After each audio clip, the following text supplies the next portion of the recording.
Hello friends, स्वागत है आप सबका एक बार फिर से हमारे यूट्यूब चैनल क्विक केमिस्ट्री में। मैं सचिन कुमार आपका स्वागत करता हूं अपने इस ऑनलाइन लर्निंग प्लेटफॉर्म पे। आज हम बात करने वाले हैं ऑर्गेनिक केमिस्ट्री के लेक्चर 2 के बारे में। लेक्चर 1 में हमने क्या सीखा था, पीरियोडिक प्रभाव सीखा था। उसका अगर वीडियो आप चाहें तो मैं लिंक डिस्क्रिप्शन में दे दूँगा, तो आप वहाँ से भी देख सकते हैं। तो ये हमारा क्या है, बेसिक्स ऑफ ऑर्गेनिक केमिस्ट्री हैं कि अगर आप इन चीज़ों को सीख लेंगे, इन इफेक्ट्स को जान लेंगे, तो आपकी ऑर्गेनिक क्या है, बहुत अच्छी हो जाएगी। ये बिल्कुल बेस हैं, तो आपके लिए एकदम नींव का काम करेंगे ऑर्गेनिक को समझने में। तो ये हमारा लेक्चर 2 है। इसमें हम बात करने वाले हैं अनुनाद के बारे में, रेजोनेंस कि अनुनाद क्या है। तो होता क्या है, जैसे बहुत सारे यौगिक होते हैं, बहुत सारे अणु हैं, तो उन सबकी जो रासायनिक गुण हैं वो सभी एक स्ट्रक्चर के द्वारा नहीं बताए जा सकते हैं। जैसे बात करें अगर ओजोन की, तो ओजोन का फार्मूला होता है O3। अगर स्ट्रक्चर बनाएं तो ओजोन का बनेगा इस टाइप से, ठीक है, इस टाइप से बनेगा ओजोन का सही स्ट्रक्चर। तो होता क्या है कि अब इस टाइप से बन रहा है, या फिर इसी को हम बना सकते हैं इस टाइप से कि इसके ऊपर माइनस ला दें, इसके ऊपर प्लस ला दें। तो यहां से क्या होना चाहिए था, यहां से होना चाहिए था कि एक की जो लंबाई थी वो डबल बॉन्ड ओ के बंद लंबाई के बराबर होनी चाहिए थी, और एक की ओ सिंगल बॉन्ड ओ के बराबर होनी चाहिए। अगर यहां से अगर बात करें तो ओ डबल बॉन्ड की होती है लंबाई 121 पिकोमीटर, ओ सिंगल बॉन्ड की होती है 148 पिकोमीटर। असलियत यह थी कि इसका एक बंद छोटा होना चाहिए, एक बंद बड़ा होना चाहिए, बट रियलिटी में जो इसकी है दोनों की, ये दोनों की जो लंबाई है ओ सिंगल बॉन्ड मतलब ओ के बीच की जो लंबाई है ओजोन में, वो आती है 126 पिकोमीटर, जो कि क्या है, ये दोनों के बीच में लाई करती है। इसका मतलब क्या है कि हम ओजोन के रासायनिक गुण को केवल इसकी एक स्ट्रक्चर के द्वारा नहीं बता सकते हैं। तो अगर हम स्ट्रक्चर ड्रॉ करें, संरचनाएं ड्रॉ करें ओजोन की, तो एक संरचना ये हो गई। दूसरी अगर संरचना ड्रॉ करें तो इस टाइप से ड्रॉ कर सकते हैं कि इस बार डबल बॉन्ड को इधर शिफ्ट कर दें और सिंगल बॉन्ड को इधर शिफ्ट कर दें।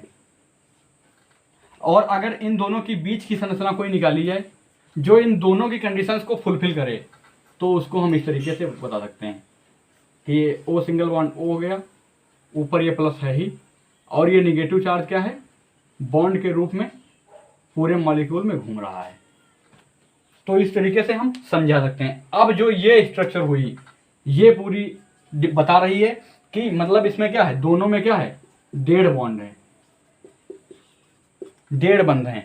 क्योंकि यहां से क्या पता चल रहा था कि ये जो बंध लंबाई है ये लगभग डेढ़ बंध के बराबर है, क्योंकि एक बंध की लंबाई ये हो गई, दो बंध की लंबाई ये है, एक की ये है। तो ये तो ना तो एक की है ना ही दो की है, तो ये हम बोल सकते हैं कि लगभग डेढ़ बंध की लंबाई है। तो डेढ़ बंध को दर्शा कैसे सकते हैं, इस प्रकार से कि ओ है तो एक सिंगल बॉन्ड ओ दर्शा दिया, यहाँ से एक सिंगल बॉन्ड ओ दर्शा दिया, तो ये आधी लंबाई है, ये आधी लंबाई है, यहाँ से पॉजिटिव है और पूरे में क्या है, निगेटिव घूम रहा है।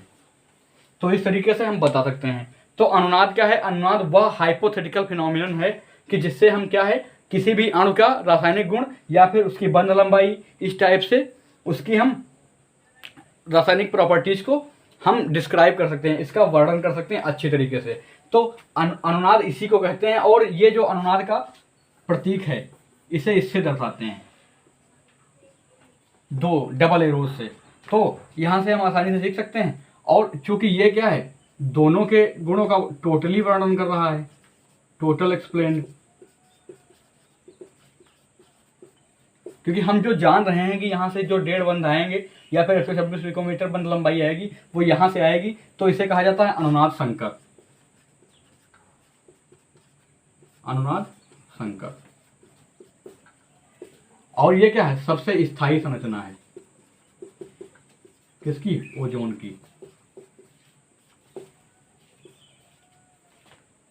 तो अगर हम ओजोन की बात करें तो ओजोन की जो रासायनिक गुण है केवल एक संरचना के बेसिस पर हम नहीं बता सकते हैं, इसके लिए हमें अनुनाद संकर की सहायता लेनी पड़ेगी। तो ये जो फिनोमिनन है इसे ही क्या कहते हैं, अनुनाद कहते हैं। और ये जो संरचनाएं हैं इन्हें ही अनुनादी संरचनाएं कहा जाता है, अनुनादी संरचनाएं, रेजोनेटिंग स्ट्रक्चर।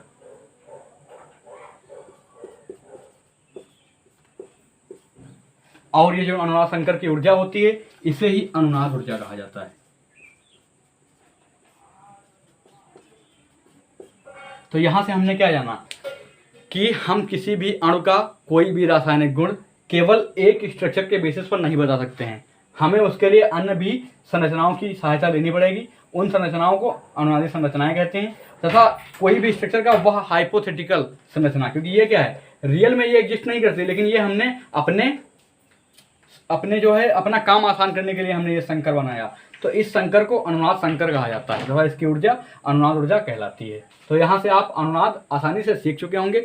एक अनुनाद सीखते हैं हम ऑर्गेनिक कंपाउंड के, करते हैं बेंजीन में अनुनाद के बारे में। जैसे बेंजीन का फार्मूला क्या होता है, C6H6।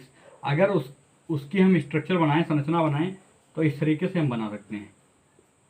अगर इसके अनुनाद के बारे में बात करें, अनुनादी संरचना के बारे में, तो इस डबल बॉन्ड को आप शिफ्ट कर दीजिए। पहले वहां पर थे, अब यहां पर कर दीजिए डबल बॉन्ड। तो ये क्या है, ये दोनों आपस में अनुनादी संरचनाएं हैं। तथा अगर इसके अनुनाद संकर की बात करें तो आप ये रिंग बना दीजिए और बीच में ये गोला क्या है, घुमा दीजिए। ये गोला क्या दर्शा रहा है कि डबल बॉन्ड जो है एकांतर क्रम में जुड़ा हुआ है, एकांतर क्रम में है। और ये क्या है, अनुनाद संकर है, क्योंकि ये डबल बॉन्ड क्या है, आपस में घूमते रहते हैं। और ये पूरी जो बेंजीन की प्रॉपर्टीज है वो ना तो यहाँ से एक्सप्लेन हो पाएगी, ना तो यहाँ से, वो यहाँ से एक्सप्लेन होती है। यही कारण है कि हम अधिकतर स्ट्रक्चर्स में बेंजीन की संरचना ये बनाते हैं, क्योंकि ये क्या है, अनुनाद संकर है, जो कि क्या है, सभी रासायनिक गुणों को इसके परिभाषित कर रहा है। अगर इसके बाद बात करें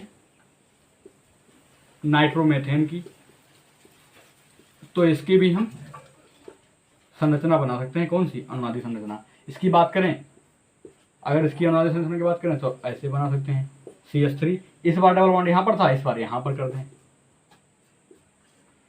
इस बार सिंगल बॉन्ड यहाँ पे हो जाए। तो ये दोनों क्या हैं, आपस में अनुनादी संरचनाएं, अनुनादी संरचनाएं। तो इस प्रकार आसानी से आप अनुनाद को ऑर्गेनिक कंपाउंड में भी समझ सकते हैं।